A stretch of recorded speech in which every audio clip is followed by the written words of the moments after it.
All right, take two, here we go. Hey everybody, welcome back to the Erin Marvin Show. I am very excited to welcome my guest today. This is Kirsten Krull. Hello, thank you for having me on. Yes, Honored absolutely. to be here, so thank you for asking me. Of course. So Kirsten, you are the in-arena host for the Minnesota Wild. You have a background in sports broadcasting, and you have been a guest on many hockey podcasts, and you also have a couple podcasts of your own. Mm-hmm. So that is kind of the reason that I wanted to have you on today to kind of talk about podcasting and your experiences with all of that. Yeah, I have definitely had my fair share of being a guest on podcasts. I'm always honored to come on because I'm like, I don't know why you people are still asking me to come on. Especially too, because just being in this seat as opposed to like conducting the interview, it's harder being here than it is being on the other end, at least in my opinion. So yeah, podcasts I've been on, just a lot of word vomit coming out of my mouth, but we're here, we're still doing it. Why do you think, are you being serious when you say it's harder to be the one getting interviewed versus the one doing the interviewing? Yeah, I think it is, because sometimes too, at least on some of the podcasts that I've been on, you don't want to, just from the perspective of being the host or interviewer, you don't want to give away everything because you don't want it to be rehearsed with the person that's coming on. Like, you can kind of tell them roughly like the outline of what you're thinking without giving the questions away. But there's a lot of times, like I've been on a podcast or something and I've been completely in the dark to where they haven't even like let me know kind of what they're directing the conversation towards. And there's been sometimes I've been thrown some like very weird questions completely out of left field that like you don't know how to answer. And so that gets to be a little challenging sometimes, but again, to not know what's coming at you, what questions they're gonna ask. Yeah, well, not even so much like I don't need to know the questions. Just give me a general direction that like you're wanting to go in, like with just topics. But there's times too, and I can definitely see it if the conversation's going this way, asking something off the cuff. But like I said, sometimes there's been things that I've been asked that it's like, you're putting me in a weird spot here. Yeah. That's interesting that you say that, because for me, if people are asking me questions, I like just answering questions because they're asking me, so I'm going to give you my answer. Mm-hmm. Whereas me preparing for an interview, I feel like there's a lot more work that goes into that if you want to do a solid interview. But maybe that's what you do for a living, so maybe you're just comfortable doing that. I've definitely gotten a lot more comfortable. When I first started doing it, I was probably the most awkward human that could possibly be doing it. Like, I would have every single question I wanted to ask the person in front of me written down, typed out, and like not even making eye contact and just reading the questions off. And then therefore, because I'd be doing that, I wouldn't be fully listening to their response. So then I'm not doing them justice, because also, like, let's say they said something really good, then I'm not following up with what they just said, and I'm completely changing the topic, going to the next thing. So I would say, just as far as like interviewing goes, that has changed. And like, again, like, have the bullet points of like where you're hoping the conversation leads. I think that helps you focus on the conversation more at hand, so you can follow up with them more and make it more comfortable for both of you. Because if you are uncomfortable asking the questions, like, they're going to be uncomfortable answering them. And I can say that because I've been on both ends. Yeah. And see, like, now I'm in my head because I'm trying to... Oh my gosh, don't be in your head. Because I wrote down a bunch of questions, but I don't want to be the person who's like... Literally looking at their notes. Literally look at your notes. No. I'll be good. But I still do that, like, to make sure like I'm not missing anything that I wanted for sure to touch on. So like, sometimes there's things that like you definitely do need to ask about, and you want to make sure you're getting all the information right. So I'm not saying I like go in completely like with nothing. There's times that I do, and then I'm like sitting there and I'm like, I really should have done more coming into an interview. So I'm just saying, like, I think back, and I say this coming from my very first year in college, like going into like a sit down interview room with like a booklet full of questions. And yeah, so that's where I'm coming from with that. How has your interview process kind of changed then from that? Would you say just from experience, you become more relaxed over the years, or just little things that you've picked up on that you learned that you don't have to be so dialed in with like pages and pages of notes? Mm-hmm. I think part of it, this is still a work in progress when I say this. I would just say like the more reps that you get in, the more you do something, like your confidence naturally builds up over time. So like it's taken me a really long time to get to where like I'm comfortable like being in that seat. I think part of it for me for a really long time has been imposter syndrome. So that was like a big part of like what was holding me back and making me really uncomfortable, and then like doubting myself and what I knew, like as far as asking a question because I didn't want to sound stupid or like ask the wrong thing. So that was a huge thing. I still struggle with confidence a little bit, and especially like that imposter syndrome lingers in a bit more. But especially for the podcast that I do, Bardown Beauties, not to name drop, but I just think it gives more reference to what we're talking about. Weekly hockey podcast. So we primarily talk the Minnesota Wild. For me, I don't do as much prep as maybe I should going into some of the interviews that we do, because a lot of the time like we'll have players or guests who work in media, and because I'm following the Wild so much, sometimes like that's what we're talking about mainly is the Wild. And so I'm like, yeah, I've literally been at every single game, so I can tell you like what's happening without having to do that research. But then there's times too, like we have guests on who I'm not familiar with, like this is my first time meeting them coming on the podcast. Then that's when you like creep on their social media profiles and see like, okay, like what are you interested in? What's some of the work that you do? And then just try to find like things about their lives that you've noticed, like just from creeping on them on the internet, that you can maybe bring into the conversation and pull up some interesting things on. Would you say that's one of the things that you enjoy about what you do, is trying to come up with a good question or maybe take an angle with somebody that they don't get asked a lot? That's something I really try to do, and it wasn't always that way.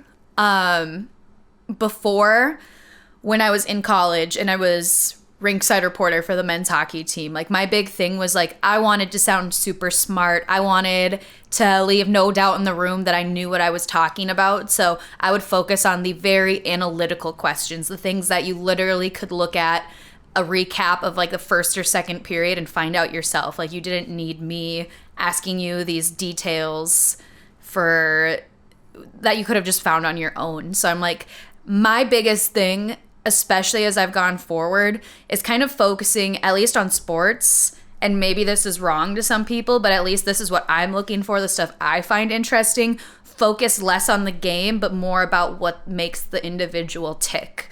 Like something you can find out about them that people aren't going to know on their own just by like going online and seeing something, like finding a little tidbit and seeing what you can pull out of them to like get them comfortable and see like who they really are inside.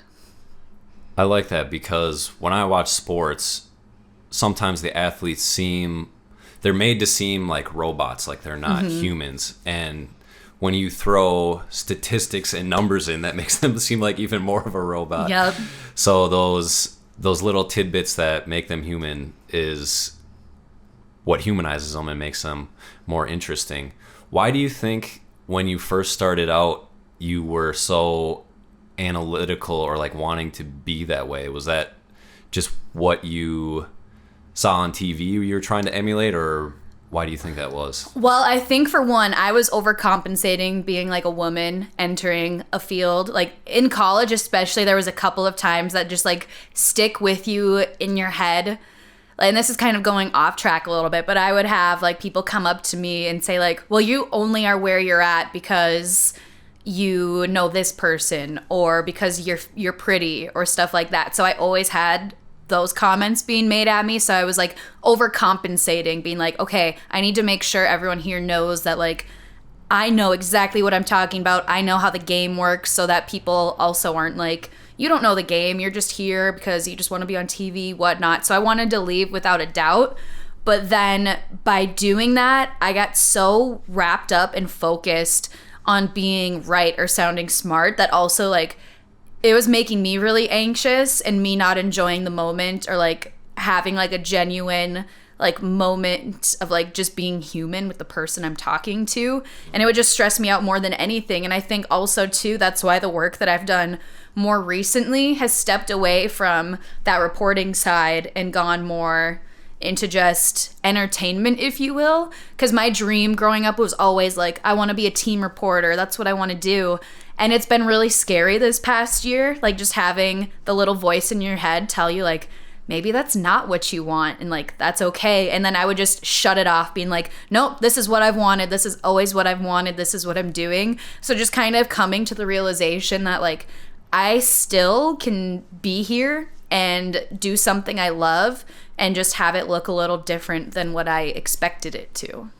Yeah, and I'm glad you found that little role for yourself and you're able to try something different because I vaguely remember you. For anybody who doesn't know, we both are St. Cloud State Huskies.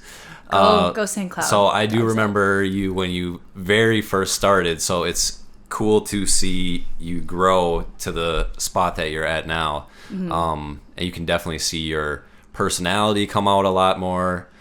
It's going to St. Cloud State is interesting because seeing people when they first started compared to now, like there's some people in the reporting business, entertainment, on camera, on air talent business that I remember when the first time they were ever on camera, and to see them now, it's really cool to see.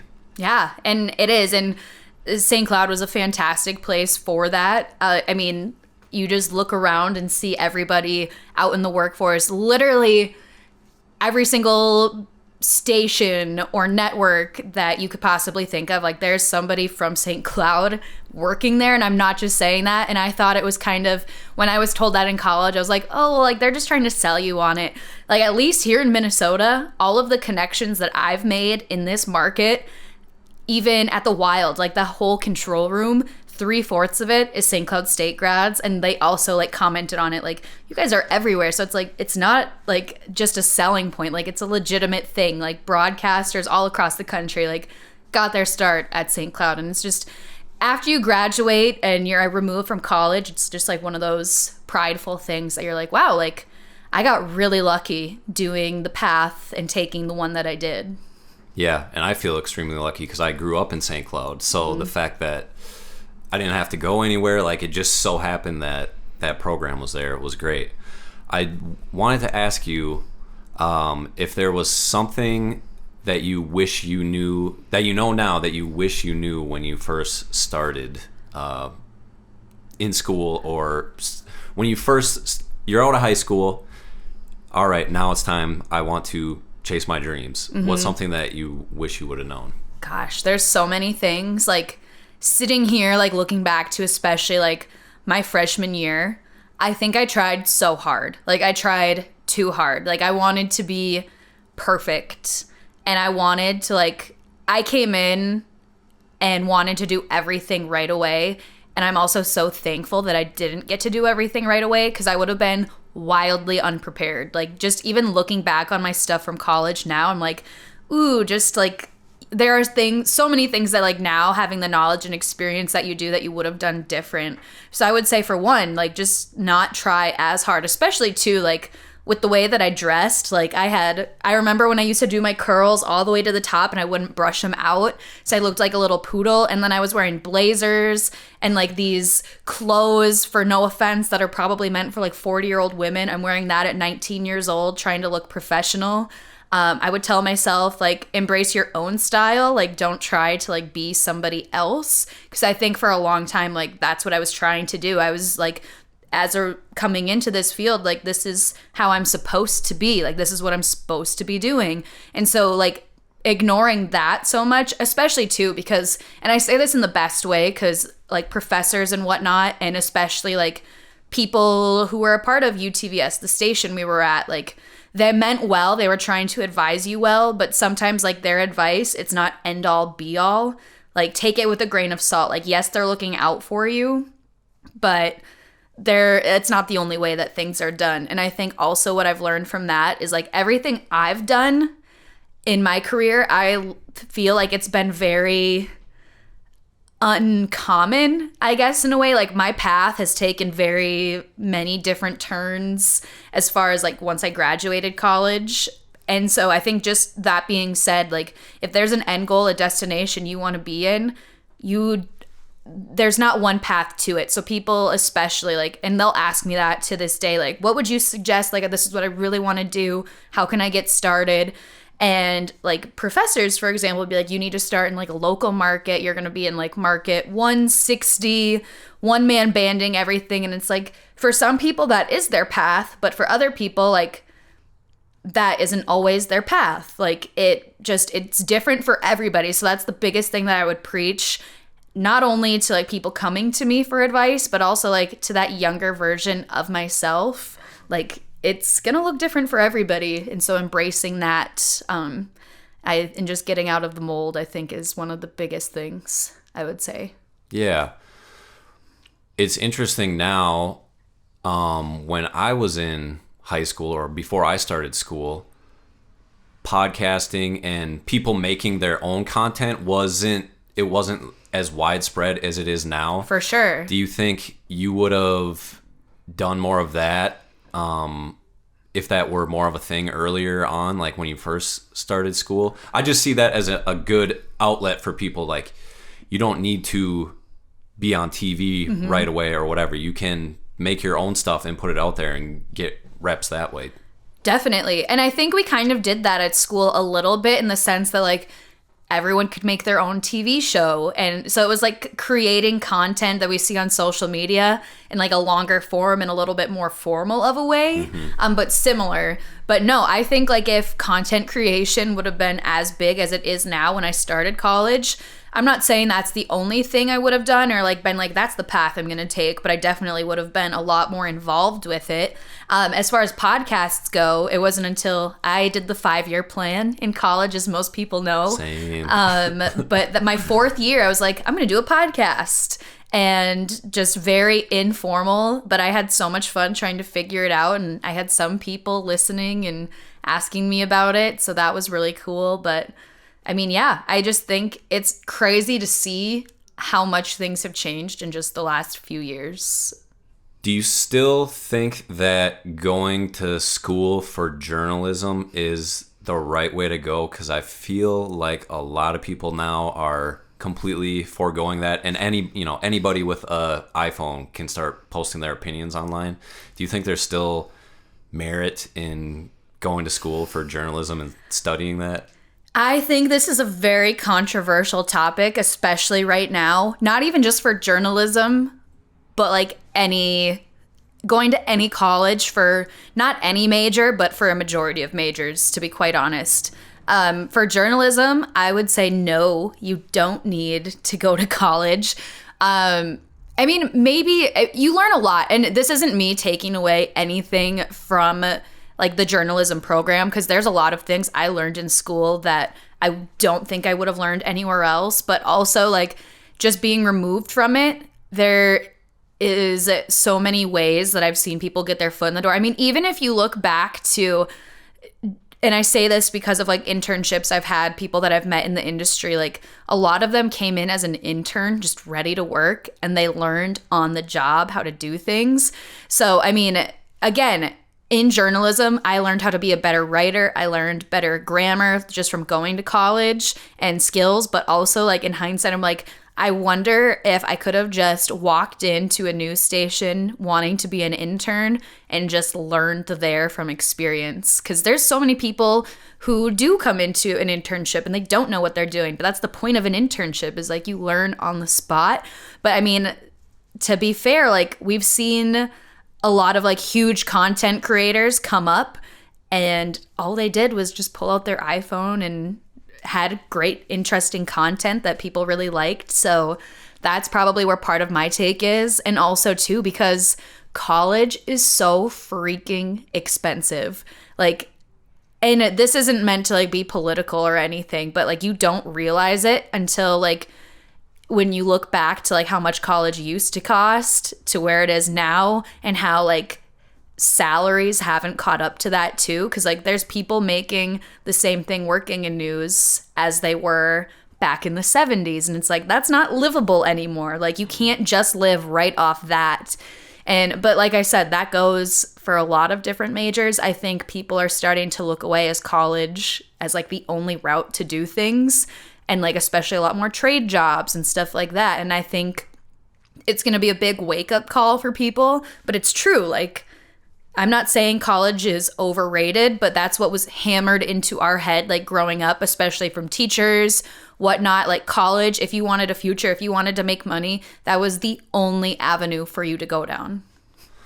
And that's not, I'm not hearing you say that you don't need, I'm not hearing you say that, the journalism or the ethics behind journalism isn't important. Yes. I just think it's so ingrained that, the only way to learn how to do it properly is by paying money to go to school to learn it. For sure. And it's like, I think like on the job, you learn it obviously way more in depth in college, and a lot from just previous examples and history of what has happened. But like I said, like you realistically, if you just changed some things in the workforce, you probably could learn that as you enter your new role. Again, I'm very thankful for my college experience. I got a lot out of it, but I just wish I could have seen at the time too that maybe there would have been a little bit of a different way than just that one route. Yeah, those different routes really haven't started revealing themselves until kind of the last few years. I think sure. After, and I hate to people always bring up COVID as like a thing, but it was like a big turning point for a lot of people. And everybody started making their own podcast. Everybody started doing their own thing. So it's interesting how quickly that has sped up over the last few years. Yeah. When you're preparing to interview somebody new for the first time, what does that process go through? I would say it kind of varies. I like to, before I dive into just like hammering somebody with questions, and this is very different than what I used to do, but just like, I think that small talk beforehand to show more of your personality and let them know like, hey, like this is a safe space. Like we're just here to have fun, and I'm not like here with an agenda. I think that little bit of time to just show like, hey, I'm human too, before diving into things is so important. And it's something I've gotten better at, especially like I said, like as I've gotten more confident. And then like I said too, like a lot of it is just creeping on social media and stuff to kind of see what a person's about, to kind of get more information. Obviously, I mean, sometimes too, you can't ignore like looking up stats or something and intertwining that into the conversation. But like for me, it's not only like including it, but it's like, okay, like how can I take this information and not spin it, but take it from an angle that other people aren't talking about? Because I think that is also so important. Otherwise, like for the interviewee as well, like they're getting hit with the same questions all the time and just probably have a little bit of a rehearsed answer. And another thing, like just from talking to athletes, I've learned most of the time they don't like talking about their own stats. Like it's just kind of it's one of those things where like you don't want to take credit for your own things. Like it's a team game, stuff like that. So again, just thinking, how can I ask this but take a different approach? How do you come up with different angles to take things? Because when all you have to look at is maybe previous interviews the person has done or previous information they've said. How do you branch out or make them feel comfortable sharing something that maybe they've never shared before?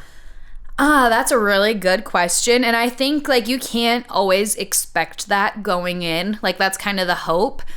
Again, I think it just goes back to like letting them know like it's a safe space. And especially too, like most of the time, like me saying that, like you're not going to hit a pot of gold and get them to just open up to somebody brand new right off the bat. But hopefully from like an initial interview, if you cross paths again, and then you have that like face-to-face recognition and can follow up just like on a basis where like you're not like wanting anything from them, you're just being friendly. Hopefully like maybe that next time you interview with them, like they're like, yeah, I know this person, like I'm comfortable. And then like slowly from there you build more of a relationship professionally to where it's like, okay, like I'm comfortable with this person. I know that like they haven't like, I always think like, not like people are always out to get you, but sometimes like you'll see people like word something in a way that wasn't intended, or like take a small bit of a clip from an interview and twist it to like a headline grabbing article. So it's stuff like that, like build up that trust in that kind of professional relationship. Is it different when you're working for a team versus, because you have experience interviewing all different sorts of people, like people with no experience. I've seen you interview like children before. How does it talk about interviewing children? Because I think they give the best interviews sometimes. Interviewing kids can go different directions. That is just it can be very hit or miss. And I say that respectfully because obviously they're a kid, like especially like at Wild Games when we do let me rephrase that. At Wild Games, when we're doing intermission mite interviews, I'm down on the player's bench and then a kid gets pulled off the ice, and like usually we ask like get somebody outgoing, like who's not going to be shy and afraid to talk. And they can be outgoing outside of that, but sometimes like when you get a camera on them or they like look above them and see themselves on the video board in front of everyone that's left in the arena, you can just see like it change and them start to freeze. And that's when sometimes like if you get a little bit starstruck from like as a kid being in that spotlight, that's when you get like one-word answers or you don't get too much to work with, which I completely understand. I'm not expecting kids to be pros at this, but there have been a couple of times where in that setting I've interviewed a kid and they've absolutely blown me away. There was this one kid during a game, I forget his name, but I was like, what was it like being out here and playing on this big sheet of ice where the Wild play? And his response, he's like, oh man, this is a once in a lifetime opportunity. I'm so excited to be here. I couldn't have done it without all of the people around me. And I kind of just blacked out at that point. This kid went on just nonstop for about a minute, like just being like, this is so cool. And especially like the once in a lifetime opportunity really got me, because keep in mind, he was like 5 or 6 years old. Like he was little. So sometimes like you really get some kids who just blow you away, but regardless, it's fun. It's fun. I love it. You said that you blacked out when he was talking, and that was another question that I had for you is, does that happen to you very often where you just kind of are in the middle of an interview and you just kind of blank, and how do you navigate that? I mean, yeah, it's happened more than I would like to admit. A lot of the times when it happens, it's because like I get really nervous, and I think that surprises people that I still get nervous. Like at Wild Games too, even when I'm in arena hosting, I'll get contestants and they're like, how do you do this? Like, are you ever not nervous? And I'm like, no, like, honestly, I probably get more nervous than you guys are. And it really depends, like, who I'm interviewing, who I'm talking to. For example, Military Appreciation Night, I was up there with a veteran I was doing a short interview with for a few minutes, like, in front of everybody. Like, it's live. There's no redos. And there's a lot of information that, like, I needed to hit on. And also in that setting, like, I was uncomfortable just because I didn't want to mess anything up. I wanted to do him justice. And so it's moments like that, like I get really worked up internally, and I just hope people on the outside don't notice. But yeah, I do black out in those situations. And it's easier when the interview's not live. Like I'll joke like, oh, I just completely blanked out for a sec. I'm trying to remember where we were. So like I do that a handful of times. You just don't see it because it's not live. But when it's live, it's one of those situations where you just try to fill the silence with random words and keep going. Yeah, and like you said, hope that nobody notices. It's hard to stay on track and get everything in, especially when it's live. Is there anything about doing stuff live that you prefer, or do you prefer to do stuff taped? I like doing things live because I feel like not that I don't take it as seriously, I do. Maybe in a sense I take it so seriously that like I'm like, we get one shot at this, so we're gonna do our very best, knowing that you only get one shot. And also it's easier in the sense too that like when you do mess up, because you are going to mess up when things are live. I mess up all the time still. I just, again, hope people don't notice. Like you're not so in your head thinking, oh, we can just redo it. And so, like, you know what I'm trying to say? Like, it just flows more naturally. Keep rolling. Exactly. So that's one of the perks that I do like about being live. What I like about not being live is, like, you have more time. Like, you have more time, and if somebody's giving you a really good answer, you're not constrained to have to, like, cut them off to meet that time limit. And you just get more of an opportunity to continue the conversation. I always have thought that being in front of a camera and being in front of a microphone feels very unnatural. Do you feel the same way, or has that kind of gone away now that you've been doing it for a while? I guess I never really thought of like how unnatural it really is.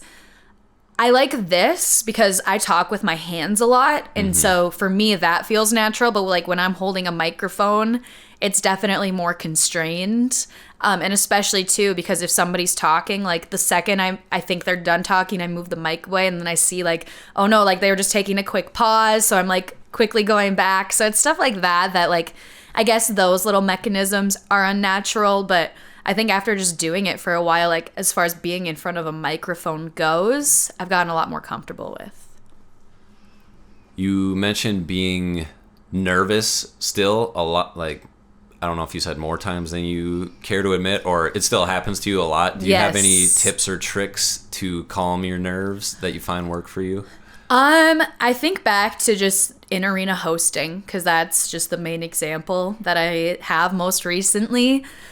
Because it's intimidating to be talking live in front of 19,000 people, and especially because, like, I think back to high school speech class, having to do a 5-minute speech in front of 20 of my classmates, how nerve-wracking that was. Just sweaty palms, stuttering, just not confident, feeling like I'm being judged by all of them. That was harder, honestly, than it is talking in an arena full of people. Now, that's not to say I don't still get nervous, but what I do, and it's easier other times than not, like most of the time my back can be turned to everyone behind me. Like I'm looking at a camera and I just really focus in on that camera and kind of just naturally at this point black out that there's this many people behind me. And also I remind myself most of the time, especially during intermission, people are not paying attention to you. So that really helps. It also helps if I'm like doing something live and the refs make a really bad call that carries into that TV timeout, and the crowd just starts booing so loud that they can't hear anything I'm saying, which happened twice, most recently in the last game that I worked. So is it pretty hard to concentrate when people are cheering so loud, or is it quieter during the times because the game's not? I will say, I think it's really hard when people are cheering really loud, because then I can't hear myself and like the words coming out of my mouth. And so I think like I'm probably mess up more in those instances.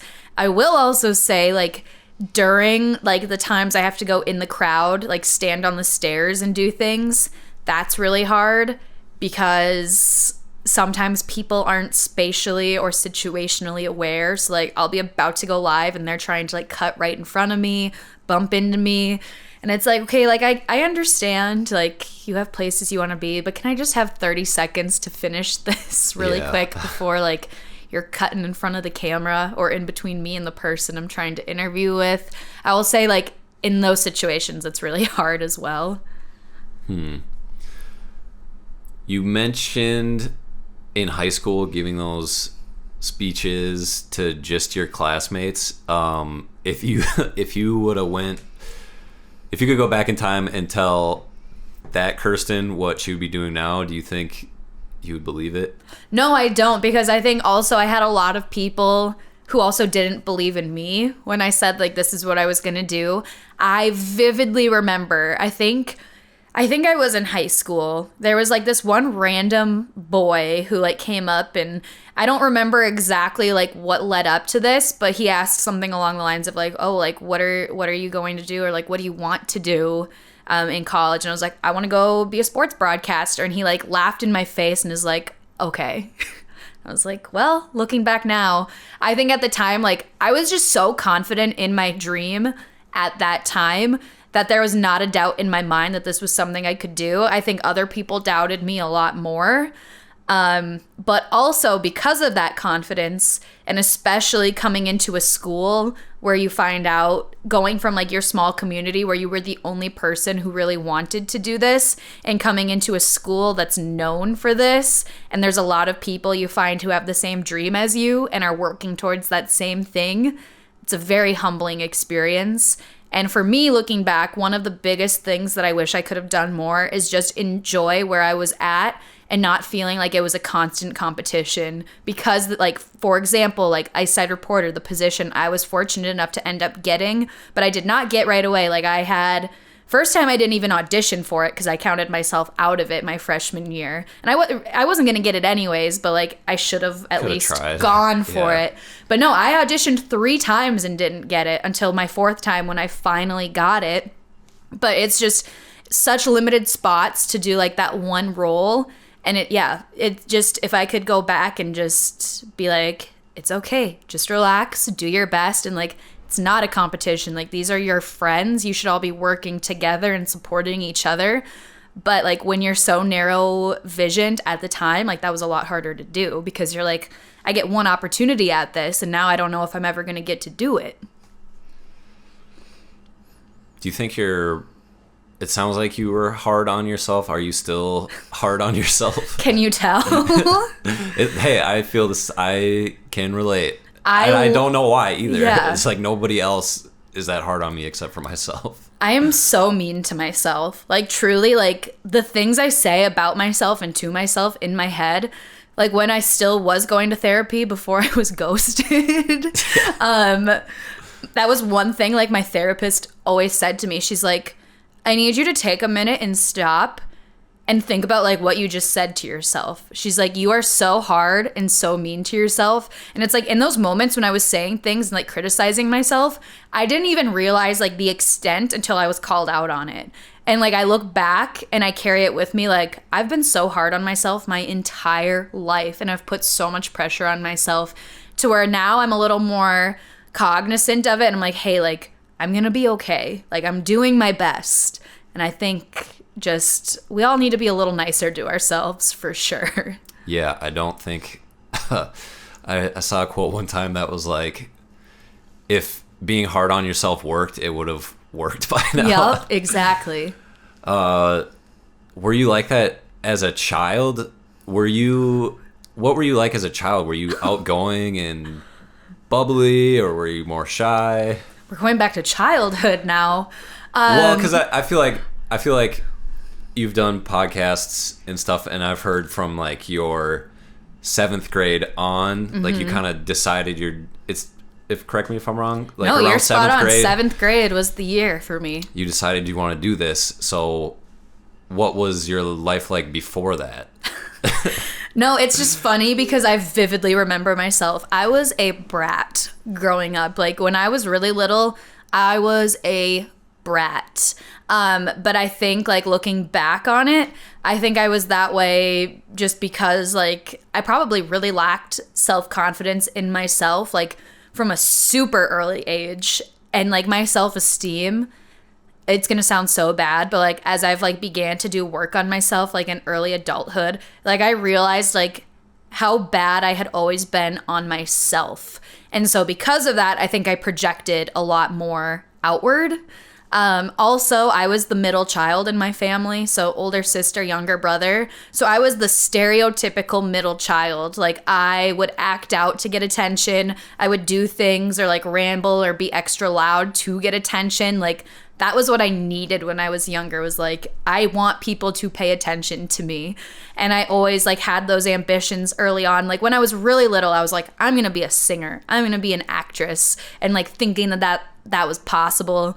And then people like my dad and my sister were like, that's not going to happen for you. Like, which also I'm kind of like, okay, I was like 6. We could be a little nicer to me and let me dream, okay? Like, you're crushing my hopes a little too early. Yeah, come on. But no, like, that was me. Like, I always was very much like wanting to be center of attention early on. So I think maybe in a way, it kind of carried into like me in 7th grade wanting to do this. I was like, I'm going to be like in that arena in a different way, but it definitely changed like the older that I got, to where it was like, no, I need this. I don't really need that. And it's kind of like a full 180 when I look back now to like where I am now to like that early Kirsten, like when I was really little, needing that attention.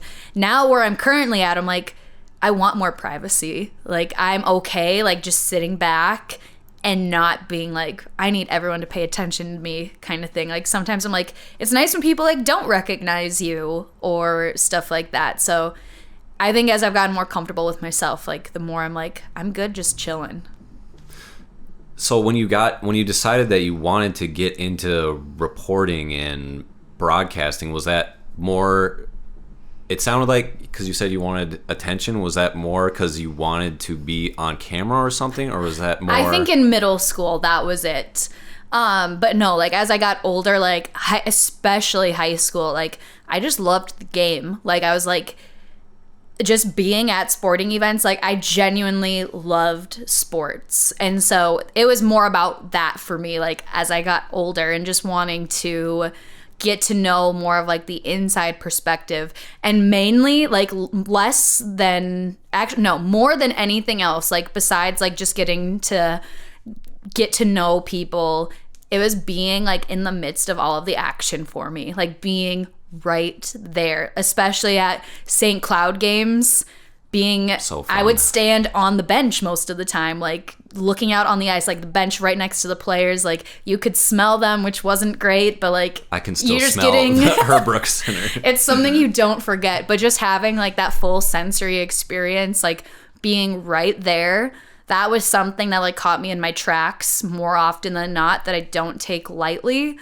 And it was just that kind of experience that like I loved. So it wasn't, especially like now, it's like not so much being on camera. Like sure, being on camera is fun. I love getting dressed up to be on camera, but it's more like the experiences that come with it for me.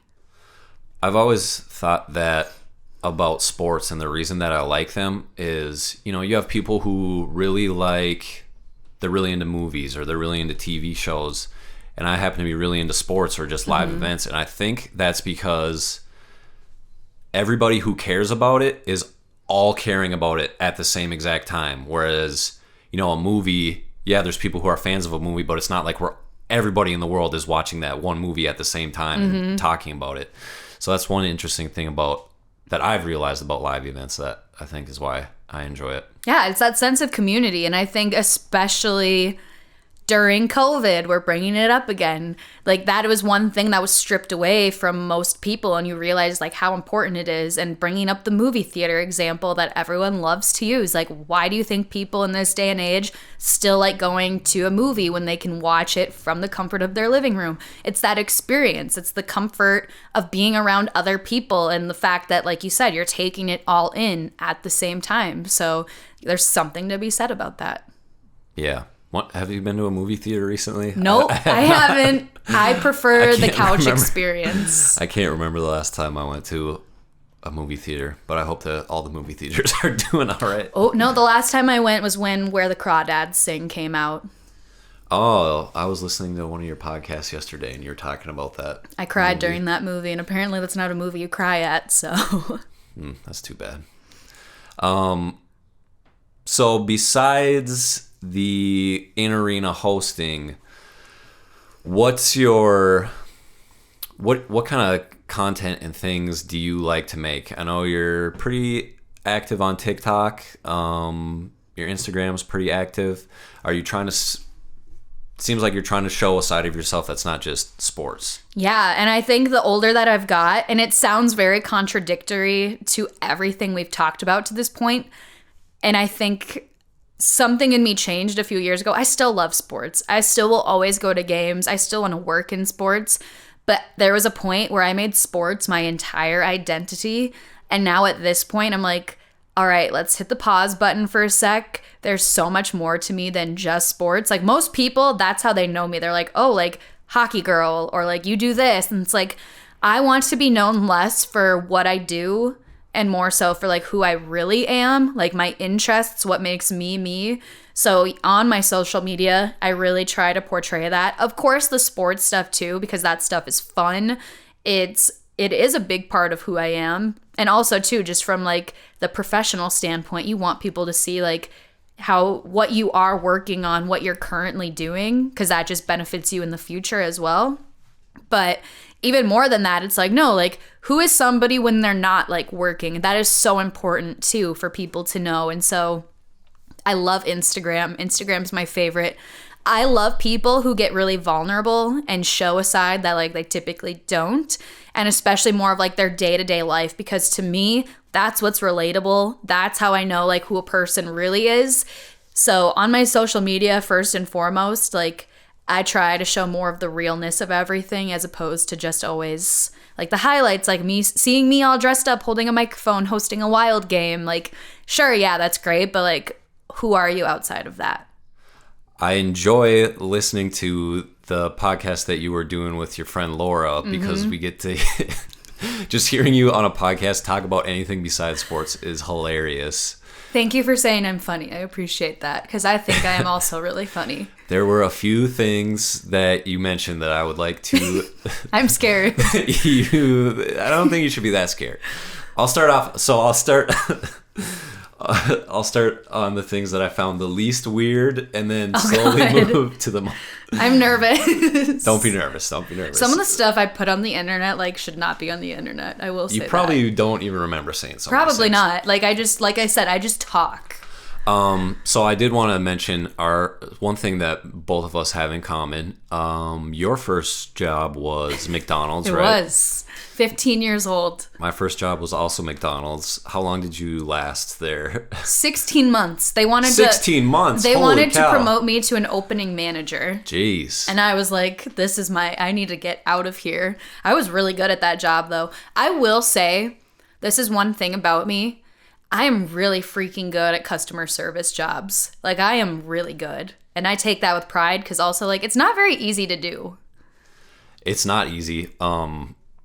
Yeah, they never let me talk to the customers. I was always in the back. One time I was in like the drive-through window working where you take the money. One time somebody threw change at me. Oh geez, were they mad at you? I don't know if they were mad at me or what they were mad at, but yeah, they weren't happy. And then after you said that, because I was yesterday I was listening to a bunch of your podcasts, and then I just had these flashbacks to all of the sounds that all the machines made at McDonald's. Yep. Did you ever fall asleep at night and just hear all those machines in your sleep? I don't think I did, to be honest. But I think I had those dreams about like being late to work, missing work, stuff like that. But do you remember like every single machine that made something had a different sound that it made? Oh man. And then you were a preschool teacher briefly? I was. When was that? So that was when I was like in between jobs. It was after college? It was after college, yes. What a lot of people don't know is like, I'm trying to think of how to word this. So I was going to be full-time with the Wild, and then because of COVID and budget cuts, like that full-time position no longer existed, but like I was still asked to like in-arena host and whatnot. So to be quite honest, like there was a time where after that I was like, is sports even what I like? Is this what I'm supposed to be doing? Because like it was just a stressful time, because after that you're like, okay, I need to figure out like financially, like what am I gonna do? And so like what I thought I had, like I don't really have, like, and that was stability. And so I was kind of just I don't know. And then I took a couple of months. I was fortunate. I was living at home. I didn't have too many bills at the time to where I could like have a couple of months off. And then I started applying for jobs, and one of them was a preschool teacher. And I was like, I've always loved kids, and so this gives me an opportunity to get more experience with kids. So of all the jobs I applied for, I was like most interested in that one. And then went in for my interview. They hired me on the spot, and then I started. And I will say being a preschool teacher is one of the most challenging things I've done, but it also is like very rewarding. Like I would work 10-hour days and I'd be exhausted because like those kids, especially like I had the class of 5-year-olds and there's 20 of them in a room. They would push, like they would test me and they would know it. And you just get really attached to the kids. I would say first off, like that was the hardest thing for me, is like you get so invested in these kids, and honestly, like you're seeing them, at least seeing them more active in the day than their parents are. And so when I had another job opportunity to present itself, I was originally going to say no to that job opportunity because I didn't want to leave my kids. But I ultimately was like, no, I think this is maybe what I need to do. But when I did quit, like there were a lot of tears. Like it was very hard for me to leave that role. But also now I'm like, I don't know if I could go back to that, because like I think back and realize like how attached I got to those kids. Like it was just too hard, like cutting it off cold turkey. So yeah, I could see that. That would be tough. And kids are so genuine. Mm-hmm. What other jobs have you had? Did you have any other jobs between like McDonald's and... Yes. One, I worked like in the locker room at a gym, like at an athletic club in Rochester, where I'm from. It was a terrible job. I absolutely hated it. I wasn't good at that job, but I wanted the job because I wanted the free gym membership. And so that was what I did, and I folded towels for a while. And one thing that people don't know about me... I was just about to ask this. Yes. I cannot stand the feel of towels. Like, I have to buy a very specific towel. Like, it just... Feeling a dry towel makes my skin crawl. I can't do it. So when I would be at the gym folding towels, I would be wearing gloves. Like, I couldn't do it. After you mentioned that, you're the first person that I've ever heard mention that, but I kind of do agree with you on the texture of towels. Mm-hmm. It's important. Give me the plush. I need the plush. The one that, like, after you wash it and dry it for the first time, doesn't get that really icky feel. Yeah. Oh, the worst is, like, the gym towels are probably the worst because they've been used so many times. The worst. You are also a country music fan. Mm-hmm. Where did that come from? Did you grew up listening to country music? I did. So, I mean, at a very early age, it was all pop music for me. I was listening to, like, the radio, listening to all of the hits. And when my mom, when I was in her car, she would play country a lot of the time. And I'd be like, ugh, I hate this. And then you listen to it enough, like, you slowly are like, I really like this. And so... I would say late elementary school was really like when a switch flipped, where I'm like, I'm going to listen to this more. And I remember, I think I was in 3rd grade one year for Christmas. One of the gifts I opened, my mom bought me Carrie Underwood's second album, because I also was a Carrie Underwood fan from watching her on American Idol. And the other CD I got was Taylor Swift's debut album. And nice. I truly think that just changed the trajectory of my entire life, because I'm obsessed with both of them. I feel like I am one of the outliers because I love Taylor Swift's country stuff, and a lot of people didn't start following her until she went pop.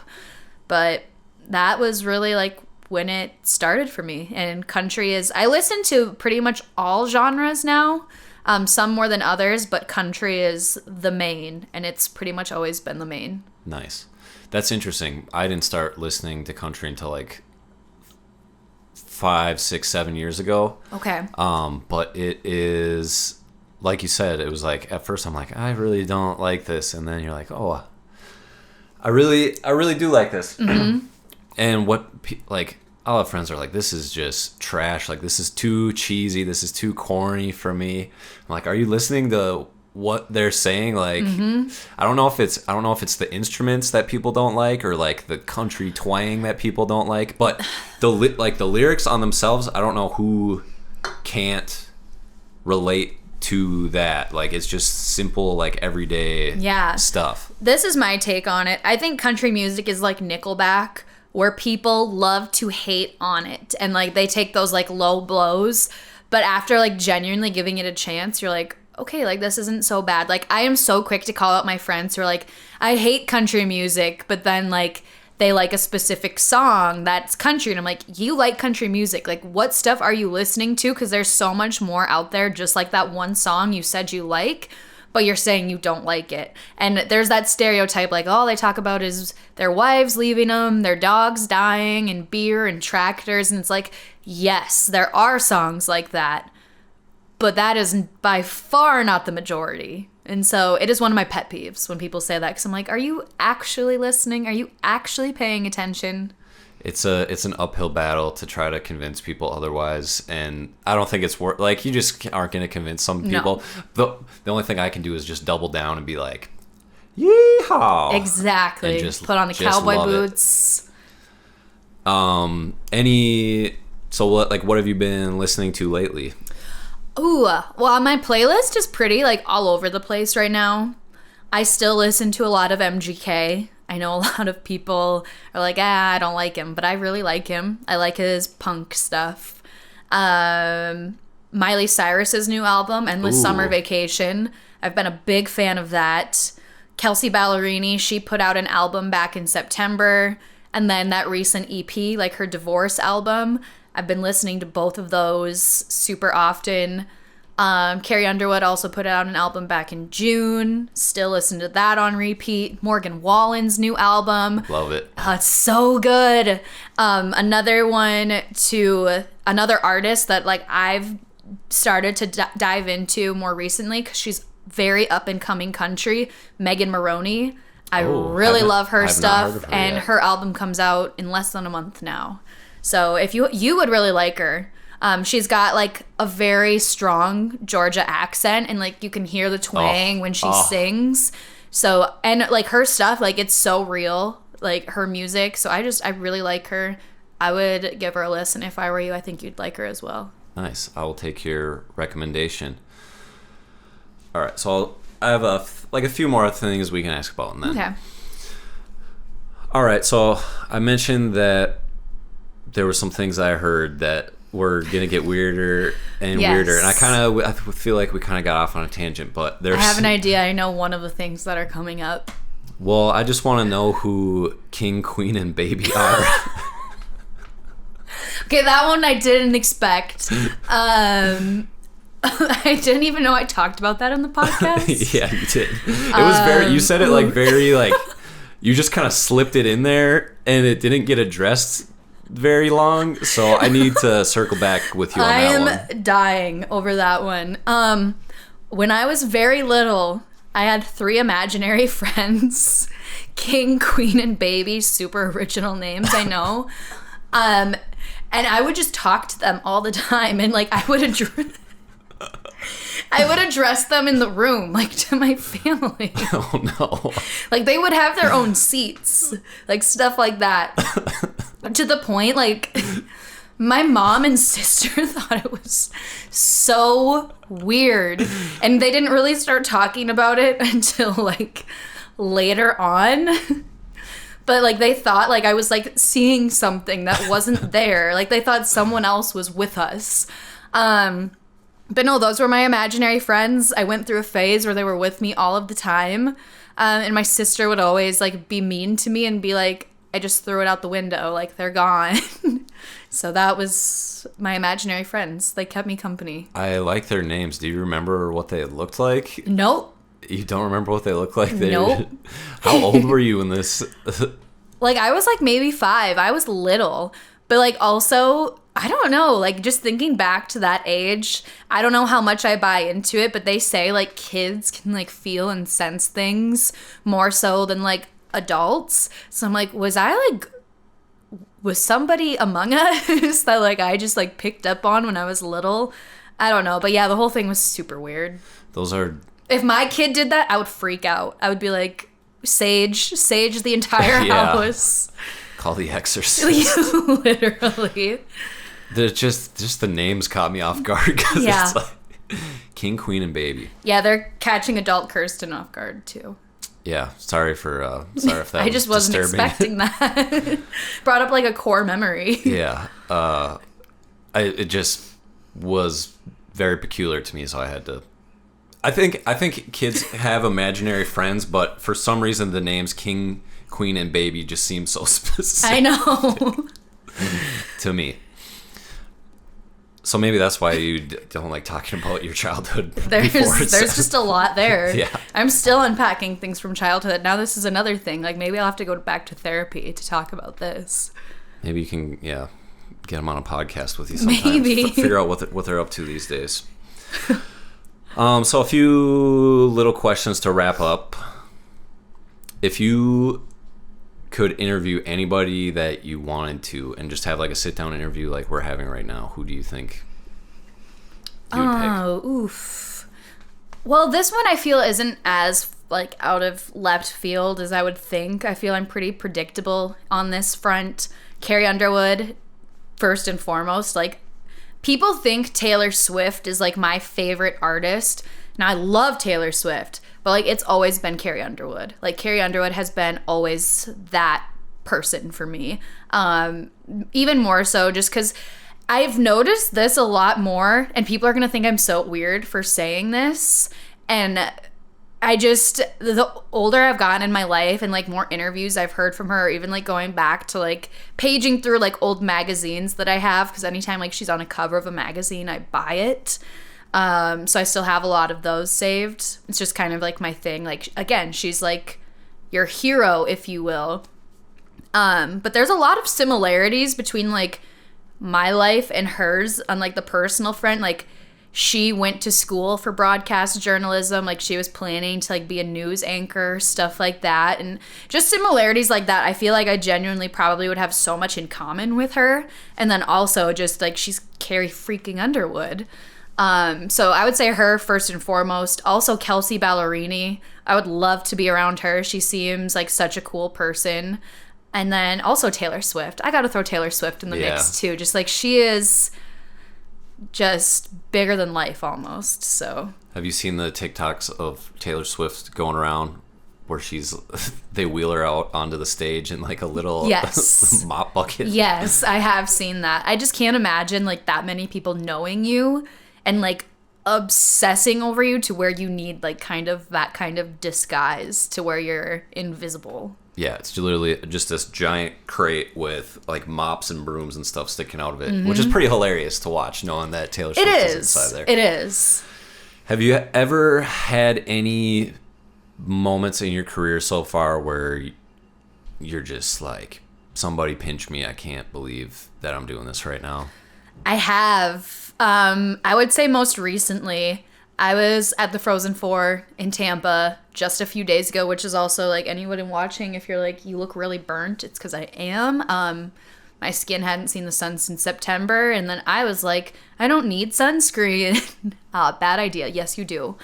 But no, being at the Frozen 4 was just kind of one of those moments. Like, I didn't do too much like content wise as far as like what was required of me at the Hobie Baker Awards ceremony. Like, I was doing interviews with people and whatnot, so that was like my real only like commitment. But to like be brought down to Tampa and be at this event and just kind of like walking around and like having people be like, hey, like I know you, or like people from the media or stuff like that stopping me and being like, hey, like, what are you doing down here and stuff? And just being in that environment was surreal. I was like, how? And it was like a bit of imposter syndrome too, to be completely honest. I was like, why do I get these opportunities? Like, do I really deserve to be here? Kind of thing. So that was most recently. There's been more though. Like, when I started doing The Wild, it was kind of like, is this real? Like, do I actually get to do this? Or even the podcast, getting to interview like professional hockey players sometimes, kind of like, wow, like I just talked to so-and-so, or like so-and-so knows me, and like now we're like on a first name basis being like, hey, hi, how are you? So I mean, there's definitely moments like that, but also too, like, I never want to lose sight of those moments, because I never want to walk into a room and be like, yeah, I deserve, like, not that I just don't deserve to be here, but I don't ever want to lose sight of, like, how special and unique it is. And I don't ever want to get an ego on me to where I just, like, don't appreciate those things I'm able to do. So you had fun at the Frozen 4. What's with this stuff I've been seeing lately of you wearing like Gophers gear? Because I'll say this, I did go to the championship game, me and some friends who went to the U, and we all went to Blarney's because they all wanted to watch with like all the Gophers fans, and I was wearing Gophers gear myself. So yeah, I will say in my case it wasn't by choice. I was part of a bet where when the Gophers, with my podcast host Jessie, I was part of a bet that pretty much she made. She was like, we're going to do this. And I was like, okay, like, I'll be a part of it. But I'm going to be honest, and I'm sorry, Huskies fans. Brett Larson, if you're listening, please don't give me a hard time this time. In the nicest way. I've had a lot of Husky Nation call me out, not this past year, but the year before in the NCAA tournament when I picked St. Cloud to get knocked out in the first round. Oof. I got called out by a lot of people, and I was like, I was just trying to be unbiased. And then the joke is, like, Brett Larson saw me. I think I was at Robertson Cup or something, and he was like, I saw your tweet where you didn't pick us. And so it was just kind of one of those funny things. Like, he was, like, kidding and, like, had a smile on his face when he said it. But I was like, yeah. Were you right, though? Did they get knocked out in the first round? Yeah, I was right.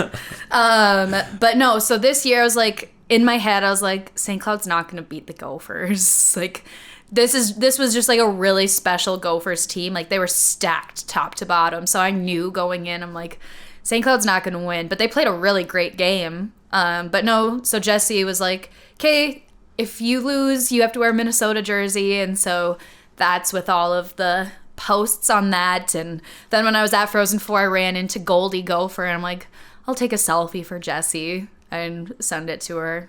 And then, yeah, that was pretty much that. So this podcast is probably going to come out right about the time that the NHL playoffs are starting. Do you have any predictions for the playoffs? Are you going to put the Wild down? The Boston Bruins are going to win it all.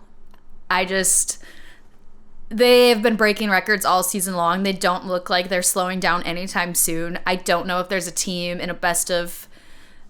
If it goes to all 7 games, I don't see a team that's going to stick it to Boston and just get a major upset. I think there's absolutely no one in Boston's way this year. As far as the Western Conference, let's start with the Wild. I see them getting out of the first round this year. And I think even just solidifying a playoff spot in the Central, I think has spoken volumes, because at the start of the season, most of us were like, they're going to be a bubble team. We're feeling the salary cap starting to hit. They're not, like, if they make the playoffs this year, that'll be great. So they've already exceeded expectations, but I've been impressed with them and how they've played, especially without superstars like Krull due to injury. So I do see Minnesota getting out of the first round. Now the second round, I don't know. But if I had to pick a team from the Western Conference to take it all the way,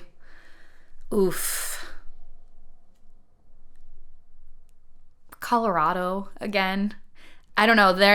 Last time I checked, they were without Cale Makar, and he's huge for them. So I don't know. It'll be interesting to see. And I had to be transparent with you that I'm not the biggest hockey fan, but if the Wild do make the playoffs, I do tune in. So now I got a little bit to look forward to. I have at least a first round win to look forward to. Fingers crossed. Yeah. Anything? Oh, one question. I don't know if this is something you can even think of off the top of your head, but is there anything that you never get asked about that you wish people would ask you about, or that you don't normally get to talk about? I know that's probably a hard question to No, I would say, like, and I think this is why, like, I've enjoyed doing this with you. Granted, like, we've known each other for, like, 7 or 8 years now, which is really weird to think. Yeah. Because, like, we're no longer a freshman in college when I did meet you. So it's weird to think, like, we're getting up there. But one of the things that I really liked about you, like, when we were coming into this, you're like, I don't want to talk about hockey. Like, that's not like the purpose of like sitting down. Like, sure, like we can dabble in it a little, but like I want to talk about other things. And I was like, yes, let's do it. So I would say, and this is going to sound superficial, but whenever like you're asking, like, what do you wish people would ask you? I wish people would ask me more about me. Like, there's so much more to me than just hockey. Like, that's what you see on the outside. I love so many other things. There's so many other things that make me me. Let's dive into that. Like, let's talk about some real stuff. Let's get vulnerable. So that's kind of the side I wish more people saw. And I wish they'd be like, let's talk about it. Yeah. That's good, because I'm sure people, like we've talked about, people only know you through sports and hockey and stuff like that, but they forget, or they just see you, they just want to banter with you, like, hey, how about the Wild or whatever like that. Which I definitely enjoy, like people that like randomly come up to me on the street and I get to meet new people and they just happen to recognize me, which it happens more like at games, because like when you see the microphone in your hand, you're like, hey, like I recognize you. So like I'm not saying like on the street, like they're like, oh, that's Kirsten, because that doesn't happen really. But no, like people like come up and they're like wanting to chat about that. That's how they know me. Like that's how I get to meet you. Like I definitely love that. Like let's talk about it. So like I'm not discouraging that by any means. It's just like those sit down like podcast interviews. It's like let's dive in more. What's the summer going to look like for you once hockey season's over? I will be taking another vacation. My friend Erin, if you're listening / watching this, I'm coming. She moved to San Diego last summer. And we've just been struggling at this point to like find a time that works, especially me right now not knowing when hockey is going to officially wrap up. But that's my next trip, is to go out there and visit her. I still have to go to Boston to see my friend Val and a couple other people that I'm friends with out there. So those two I think for sure are going to happen in the coming months. But I hope I get to do more than that. Hockey season won't officially wrap up for me until late May. I also freelance report with the North American Hockey League, so they've got a championship out there. But overall, I'm just really hoping to just slow down a little bit, enjoy the summer, go out on the lake and explore Minneapolis, St. Paul too. Like I just moved up here late August of last year. So patio season, all that, go to Twins games and get to enjoy being up here. Hoping to do more of that. And also Taylor Swift. I got tickets. I'm going. When's excited. That? June 24th. Wow. So, I mean, it's marked on my calendar. It's coming up. We got our tickets in November. So now I'm just having FOMO watching everyone like on TikTok at her shows. I'm like, I'm just patiently waiting my turn. She'll be here soon. Soon, yes. Anything else you want to add? Where can people find you? Anything you want to promote or plug? Man, I always ask people that too. I'm always like, anything else? I can't think of anything else. Like we covered a lot of ground. The only other thing I could say is my dog Bodie. Shout out to Bodie for letting me be here today to do this, to speak with you. He's holding down the house. I'm obsessed with that dog. I love him more than anything. So shout out to Bodie. Always shout out to Bodie. But you can find me pretty much everywhere. Instagram, TikTok, Twitter for some hot takes on Twitter. That's the main channels. I mean, if you're on my Instagram, you can find me anywhere else I'm at. So. Yep. All right, Kirsten. Well, I really am very thankful for you stopping by and so appreciate your time. And it's refreshing to have somebody on who I can kind of pick your brain about the kind of thing that I'm trying to do. I mean, you do this for a career. This is kind of just my hobby, but hey, you started off in broadcasting. Never forget. It's true, but now it's more of just like a little passion project. But I appreciate you stopping by. Yeah, of course. Thank you so much for having me. No problem. Thanks everybody for tuning in. This has been another episode of the Erin Marvin Show. Love that. Cool. I'm gonna say before you get up.